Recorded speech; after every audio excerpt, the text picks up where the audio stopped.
World of Warcraft. Oh yeah. Literally the truest form of diamonds in the rough that I could ever think of are most of the indie games I've ever played.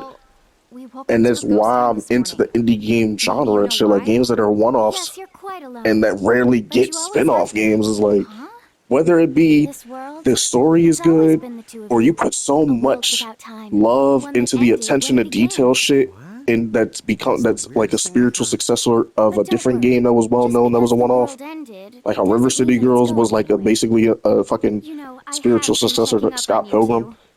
They got a fucking second trilogy and had so much love toward it because of the amount of fucking people that was involved, not only game developer wise but voice actor wise and everything.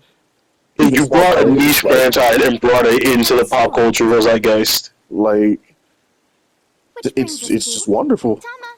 It's a wonderful thing to experience. Who the hog put this thing on my head? And then it's still going on to this day. Like, boys, Danny and Aaron, like, come on now. Double fucking dragon? Hey, you can't just leave. It's just beautiful. It's just absolutely beautiful. This community brought us Psychonauts 2. The name is Tama, and Truly. I'm here to help out. Does anyone have any Psychonauts 2, the official remake, excuse me, carried that shit on their back. With the spiritual successor to Jet Set Radio, which was the smoke bomb to the actual remake of Jet Set Radio. Now I see why Inner Crow is just But until they can do it, we'll do it ourselves. And even then, it was so fucking wonderful that I could have died with it being just the spiritual successor, and I would have been perfectly fine. Yes, please. But the icing on the cake was that the thing you were meant to be a spiritual successor to turned out to be real, bitch. The One Piece. The One Piece is real. Your morning with so much stress. Can we get much higher? Some sugar? So Keeps for you, right, Lon? Huh? I'm good with just one. No. It's beautiful. I can count on multiple hands the amount of good stories I played. Like, this is crazy. You know what? Just give me my What was it? Like, again, it was this, bro. Like, fucking, oh my god. The absolute masterpiece that is Hades, bro. Like, Oh my gosh. there's so many games with Greek god themes that just fuck it up. Just because they think being Greek god themed is enough to make a good game. Honestly, as much of a hot take this is, the God of War series beat Do that? with Ascension. dude. Everything after that, I can take it or leave it. I don't want. It's crazy. You were masters of them. That series ended the second Kratos killed the Greek pantheon. There's no more. Like, again, even still, again, with other shit, like, again, I'm in a biased, like, group of, like, fucking open world stuff, good stories, or, like, Jet Set Radio fucking successors, because, again, with, even before fucking Bomb Rush, Hover, and Hover was amazing. Oh my god, yes! Like, Hover was a fucking small joint, like, again, it wasn't really a game to really focus on the story all that much. But games like that bring like I want to call it like an up-to-date retro animation style that gives you an expansive open world of the like that gives you like It's not focused on being hyper realistic like other games. Right, and they make it like the movement of the game is just beautiful. When the movement and combat of your open world game is good with an animation style that's pleasing to the eyes, it's amazing. Fucking, I don't know if you've ever played the game, but Heart and Slash is an amazing fucking example of that.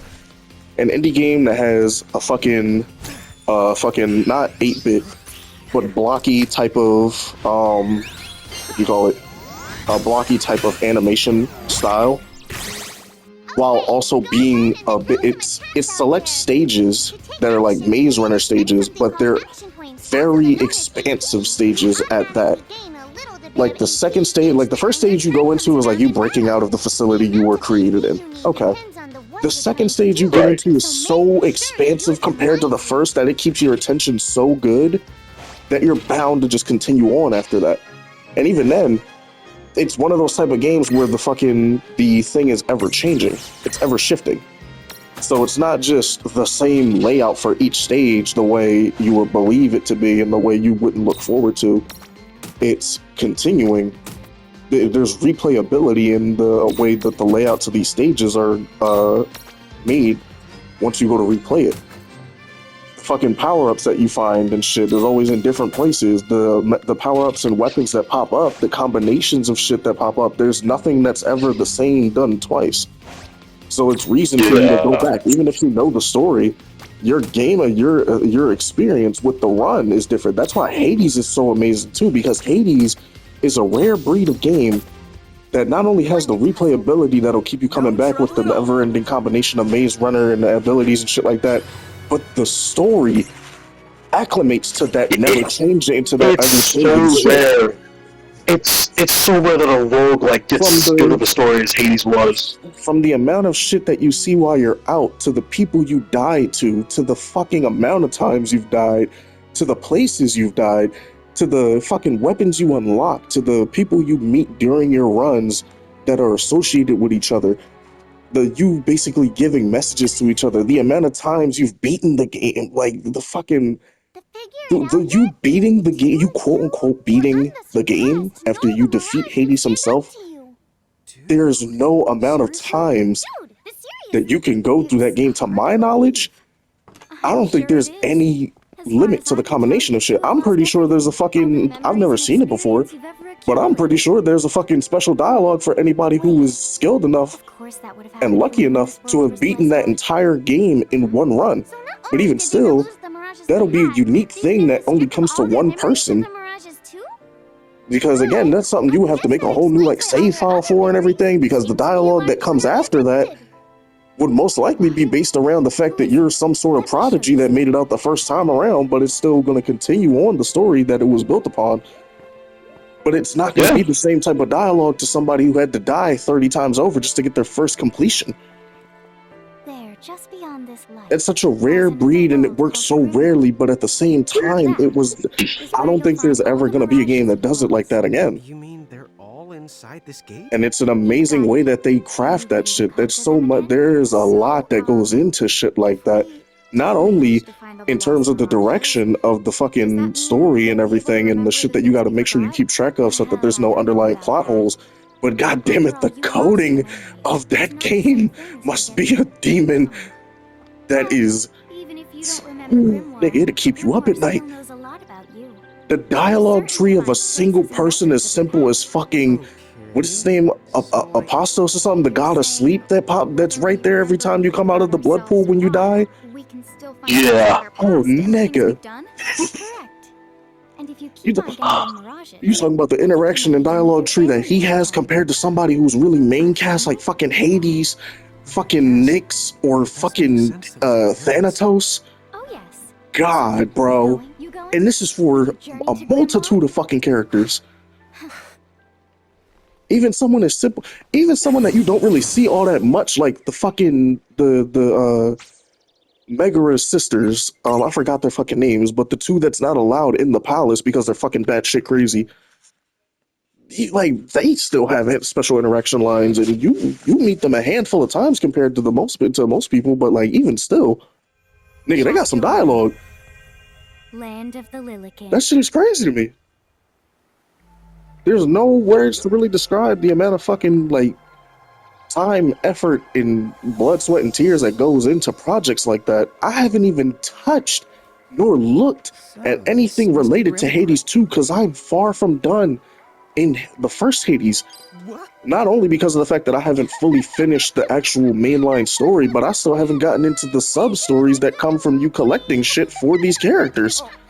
As far as you're concerned, like there's no topping that. Really, it's not.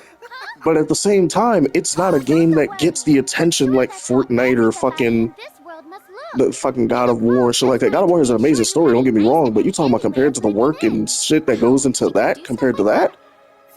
It might not be a 3D game and shit like that, but imagine, this is what I'm saying, like imagine a fucking up-to-date 3D game or open world MMO that has the replay capability, dialogue, and fucking shit the way Hades does, nigga.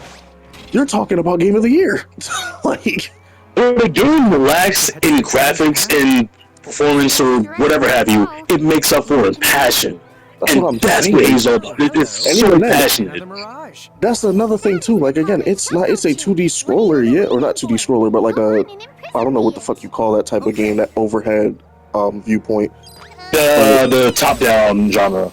top-down genre, right? But even still, the artwork for the characters, and then on top of that, again, so, excuse me, first before I even get off topic again, like I said, the way that character looks, the art for the characters, the animation for the sprites, the enemies, the backgrounds, the subtle shit that be in corners and everything, it's all well done, looks pretty. It's not just a retro style. It's a very polished piece of art. And you're No talking other about game looks like that. for everything that you see in that game dialogue-wise. Again, another feat that hardly any games can go through, or see, another feat that hardly any games can say that they have accomplished. That game is fully fucking voiced. Fully voiced. It's not voiced in the major fucking cutscenes and then not voiced in the fight. No, the entirety of that game, simplistic plot line or not, is voiced through and through, from beginning to fucking end. There's no other game that looks and sounds like Hades. The voice actors themselves do such an amazing fucking job. It don't make no fucking sense. None at all. You want to talk indie games? That is probably the indie game. It might not be the indie game for most people, but at the same time, name me an indie game that's done it better.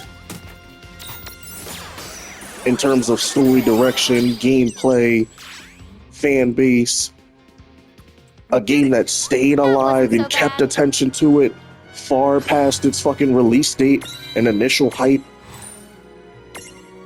Name me one. It's like there's nothing you can name, bro. It's a lot of indie games I wish did it like that and had the same type of love and affection from the fan base and other people, but like, not everybody has a skilled team with them like that. But at the same time, shit like that, even if it's not the best indie game like that, there's still a bunch of indie games that are very much diamonds in the rough that have fucking made the indie genre explode the way it has. That's why we keep seeing a bunch of new games pop up that's a bunch from a bunch of game companies we've never heard of or very rarely heard of, because that shit like that, games like that have lit a flame in motherfuckers that are just like, look, shoot your shot. Even if you don't get every person under the sun to play your game, you still get a good amount of followers that make it so that you can continue doing this. And hell, you might come out with a sequel or another game that gets far more attention than the first one did and makes you even more money so you can really get going in a fucking profession of game development. And then you get to make room and make errors and get to have extra money to do shit that gives you the attention to detail and show certain love to it and make references to other games the way others do. That catch the fucking attention of certain people. That gets you that fucking 8 or 7 on IGN despite it being a fucking 11 out of 10 game. Like, this shit is crazy.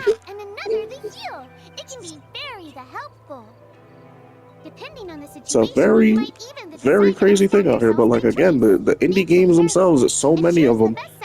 Like, I really gotta look through my catalog of like everything. I mean, like, my fucking Switch games, my Xbox games, fucking PC games that I've played.